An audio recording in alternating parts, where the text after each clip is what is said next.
Leonora Curtin Wetland Preserve is named after Leonora Curtin, an ethnobotanist who came to Santa Fe as a child in 1889. She became very interested in plants used for medicinal purposes by Native American and early Spanish settlers. I'm Isabel Cooler. This is the Leonora Curtin Wetland Preserve. A wetland is unique in this environment where we live. When you visit here, you'll find out why this is such a special ecosystem of plants and wildlife. Leonora Curtin Wetland was formed by volcanic activity that created basalt dams millions of years ago. The water comes from deep underground streams. It takes thousands of years for the water to get here from the mountains. When the streams meet the basalt dams, the water rises to the surface, resulting in springs found in the Cienega area. Wetlands are areas of land where saturation with water is the dominant factor, determining the nature of the soil and the types of plants and animals living there. Wetlands are natural places where water gathers. And this wetland is great because it actually acts as a reservoir for water. It prevents flooding. You have the absorption of lots of nutrients and toxic chemicals. I mean, all the agricultural runoff from anywhere nearby, a good percentage of it is absorbed to the wetlands. So the water that leaves here is purified. This is like a rest stop for migratory birds. It's a breeding ground for many animals.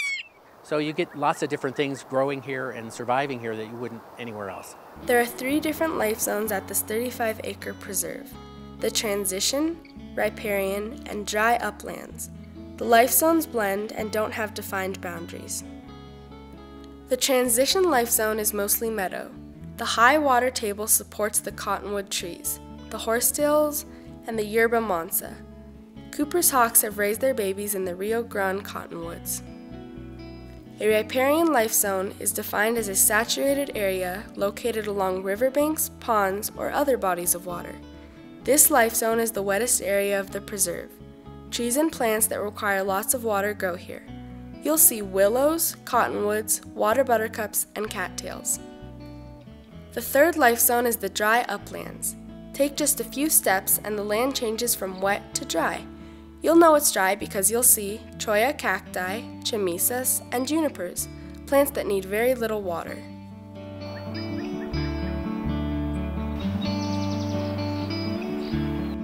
Many birds, mammals, and amphibians rely on wetlands for food, water, breeding grounds, and shelter. More than 130 bird species make this preserve their home. About 45 species nest and raise their offspring here. There is also a wide variety of butterflies, such as the monarch, mourning cloak, giant wood nymph, and tiger swallowtail. There are many types of wetlands throughout the world. Coastal wetlands are mainly saltwater. Freshwater inland wetlands are associated with rivers, lakes, and ponds. The pond has a small floating dock. It's a perfect place to spot water birds, dragonflies, frogs, and all kinds of water creatures.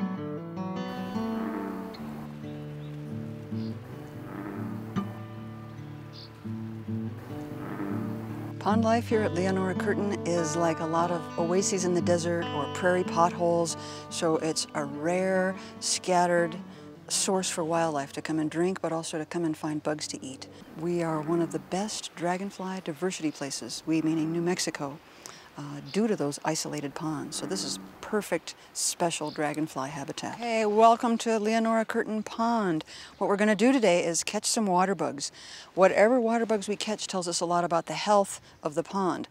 It's okay to get some plants because the bugs will want to hide in there to stay cool. I'm going to take this net full, grab it at the bottom, turn it upside down, and let those bugs let go. Oh, fantastic. All right.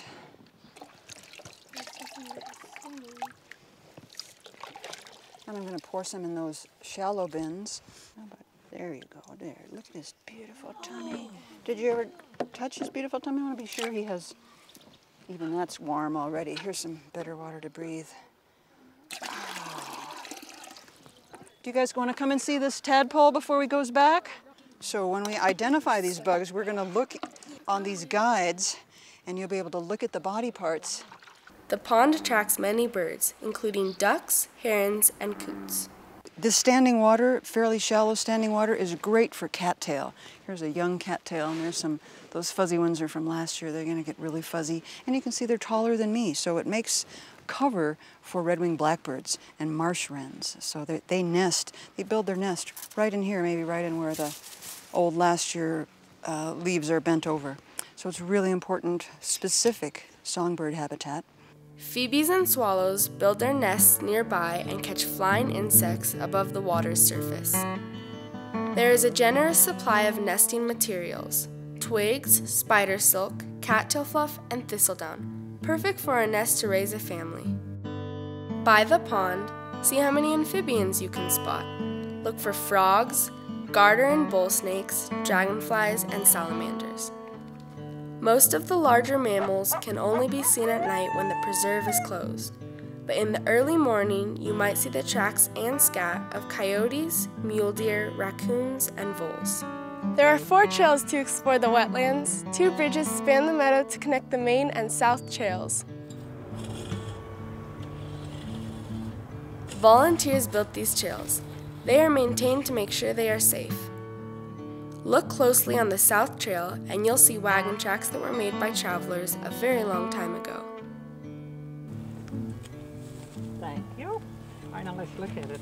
You're right, it's got a rough feeling to it. I want you to feel on it before we It's like sandpaper. It does. Santa Fe Botanical Garden uses the environment at Leonora Curtin Wetland Preserve as a classroom.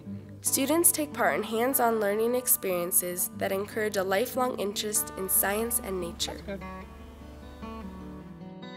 Leonora Curtin Wetland Preserve docents collect plant specimens and post their findings on the Santa Fe Botanical Garden website's plant database. There are 54 identified plant families and a total of 298 plant species. Plant species continue to evolve. Some new species are added and some no longer exist at the preserve. Scientists come here frequently to conduct scientific research.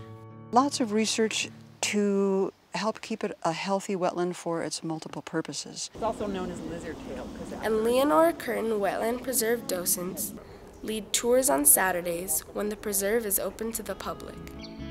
The wetlands change throughout the seasons. In the summer, the meadow is full of beautiful flowers. Among the interesting plants that you will see are blue swamp verbena, western yarrow, sunflowers, Hooker's evening primroses, grasses, willows, and cattails. In summer, the cacti and Indian paintbrush are in full bloom in the dry uplands. The 3-leaf sumacs are loaded with berries. Fall is when Leonora Curtin Wetland Preserve is in its full glory. You'll see golden leaves on the cottonwoods and red leaves on the 3-leaf sumacs. The preserve is closed in the winter. The plants are dormant and occasionally covered by a blanket of snow. Now you can see why the Leonora Curtin Wetland Preserve is such a unique ecosystem of many plants and animals. But hey, don't take my word for it, come on out and see it yourself.